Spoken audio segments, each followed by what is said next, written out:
Sumadsad ang barko mula Cebu City na papuntang Iloilo sa mababaw na bahagi ng karagatan ng Madridejos, Cebu. Ang detalye sa report ni Alan Domingo ng GMA Regional TV Balitang Bisdak.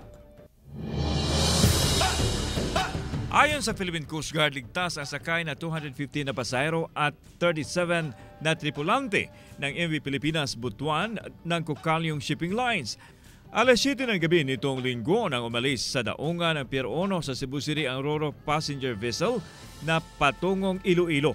Sa pag-iimbisiga ng Coast Guard, sinabi ng isa sa mga crew na habang iniiwasan ng barko ang fish cage, napadpad ito sa mababaw na parte ng karagatan. Sumadsad ang barko 1.5 nautical miles mula sa barangay Kaungkod, Madridejos, Cebu, Lunes ng madaling araw.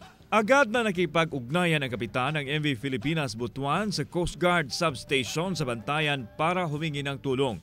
Ipinagbigay alam din ng taga-barko ang namataang oil leakage. Agad na nagpadala ng motorbangka ang PCG, MDRRMO at Bantay Dagat sa lugar para sa agarang paglipat ng mga pasahero at tripulante.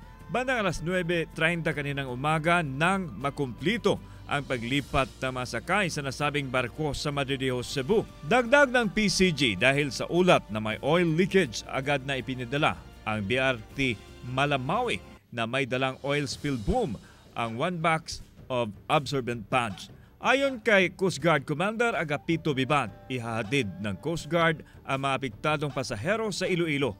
Magsasagawa ng imbestigasyon ang Coast Guard. We should not compromise safety. Kay paramount importance ko na itong safety sa itong mga pasahero. Sinubukan ng GMA Regional TV Balitang Bisdak na kuhanan ng pahayag ang shipping company, subalit hindi pa ito nagpalabas ng statement. Mula sa GMA Regional TV Balitang Bisdak, Alan Domingo nagbabalita para sa GMA Integrated News.